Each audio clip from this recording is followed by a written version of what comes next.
Le rappeur d'origine congolaise, Maître Gims, crée une tempête médiatique en Europe. Il a récemment partagé des théories fascinantes lors d'une interview pour l'émission We Hustle sur YouTube. Il soutient que les pyramides étaient en réalité des antennes utilisant l'électricité et que l'Afrique aurait peuplé l'Europe avant les Européens eux-mêmes, ce qui n'est pas du tout du goût des Occidentaux qui le traitent de théoricien revisionniste. Abdelrahman signe cette chronique.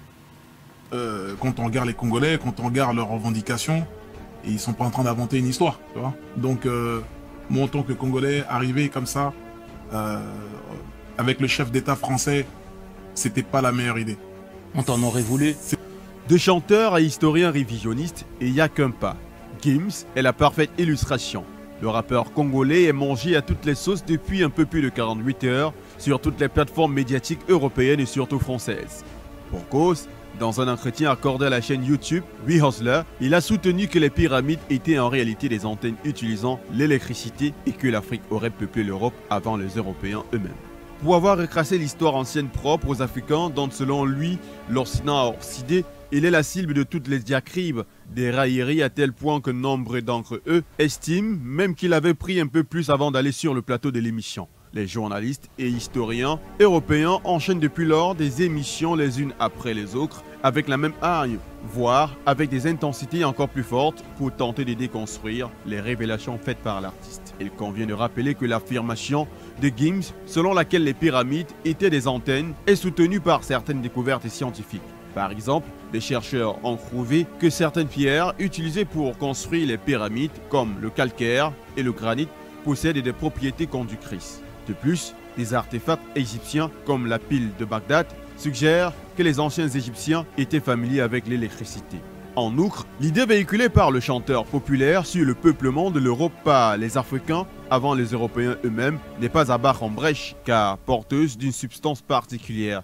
Des recherches génétiques et archéologiques montrent que les premiers êtres humains ont émergé en Afrique. Les migrations humaines ont ensuite conduit ces populations à s'installer dans diverses régions du monde, y compris l'Europe. Il est donc indubitable que des groupes d'Africains aient contribué au peuplement de l'Europe avant l'arrivée des peuples aujourd'hui appelés Européens. L'Afrique, depuis ces quelques heures, est au carrefour des questionnements. Des grands chercheurs du continent n'hésitent d'ailleurs de qualifier les historiens européens de falsificateurs, surtout lorsque ceux-ci traitent Maître Gims, le Congolais, des théoriciens révisionnistes. En considérant ces éléments, il est important d'aborder les idées de Gims avec une perspective ouverte, de reconnaître les aspects de vérité qui pourraient se trouver dans ces théories. Les découvertes scientifiques et les avancées de la recherche pourraient, à l'avenir, apporter davantage d'éclairage sur ces questions passionnantes et controversées pour les Européens.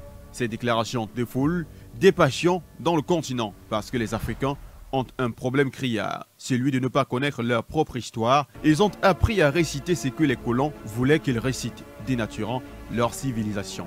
Dans le même entretien, l'artiste parle de son pays, la République démocratique du Congo, avec un ton ferme et langoureux. Il a une image dépréciative des autorités de cette nation aujourd'hui dirigée par Félix Antoine Tshisekedi. Considéré comme l'une des mamelles nourricières de l'Europe, son sous-sol extrêmement riche est exploité clandestinement avec le concours des dirigeants qui, pour l'argent, sont capables de faire perdurer des guerres dans la région. De l'or et les diamants, ainsi que des minéraux essentiels à la transition énergétique comme le cobalt, le lithium et le cuivre sont pillés dans les villes aujourd'hui en proie au terrorisme grandissant, à l'instar de la province de l'Ituri. L'Afrique doit connaître son histoire, auquel cas elle se fera toujours enseigner